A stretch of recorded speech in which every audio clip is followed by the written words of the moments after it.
കേരളത്തിലും ഭരണകൂട ഭീകരത. ജനപ്രതിനിധിയെ വീട് വളഞ്ഞ് അറസ്റ്റ് ചെയ്യുന്ന പിണറായിയുടെ പോലീസ്.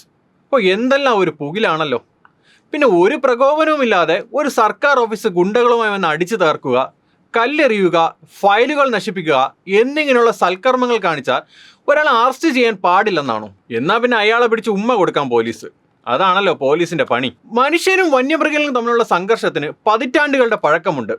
നാട്ടിലിറങ്ങുന്ന കാട്ടാന ഉൾപ്പെടെയുള്ള വന്യമൃഗങ്ങൾ മനുഷ്യജീവനുകൾ കവരുന്നതും കൃഷിയും മറ്റും നശിപ്പിക്കുന്നതും വനത്തോട് ചേർന്ന് കിടക്കുന്ന പ്രദേശങ്ങളെ വല്ലാതെ ഭയപ്പെടുത്തുന്നതാണ്.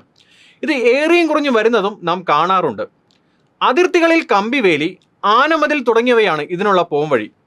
ഇക്കാര്യത്തിലും മറ്റ് പലതിലും എന്ന പോലെ കേന്ദ്രവിഹിതം സംസ്ഥാനങ്ങളുടെ അവകാശമാണ്.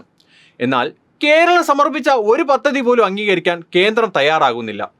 എങ്കിലും സംസ്ഥാന സർക്കാരും സംസ്ഥാന വനവകുപ്പും സംസ്ഥാനത്തിൻ്റെ പരിധിക്കകത്ത് നിന്ന് ചെയ്യാൻ പറ്റുന്നത് പരമാവധി ചെയ്യുന്നുണ്ട്.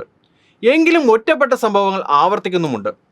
അത്തരം സ്ഥലങ്ങളിൽ ജനങ്ങളുടെ പ്രതിഷേധം സ്വാഭാവികമാണ്. എന്നാൽ ഉൾവനത്തിൽ നടക്കുന്ന വന്യജീവി ആക്രമണങ്ങളെ അത്തരത്തിൽ കാണാൻ പറ്റുമോ?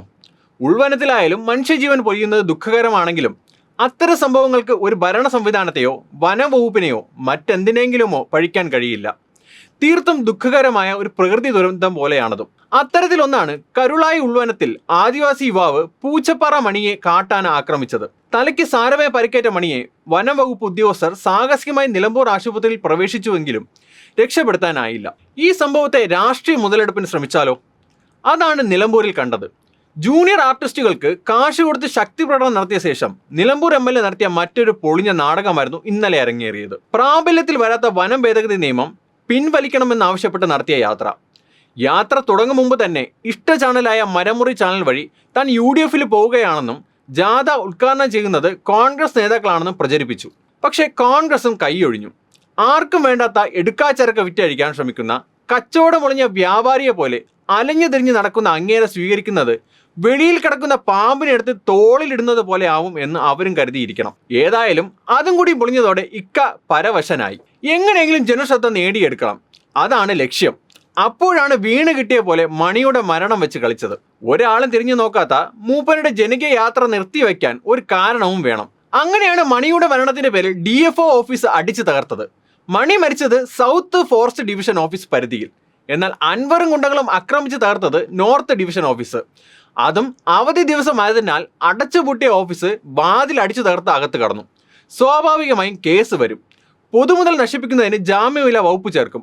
അങ്ങനെയാണ് അറസ്റ്റ് നടന്നത്. യാത്ര നിർത്താൻ അൻവർ അതൊരു കാരണമാക്കി. ഇതോടെ UDF-ൽ രാഷ്ട്രീയ അഭയം ലഭിക്കുമെന്ന പ്രതീക്ഷയുമായി.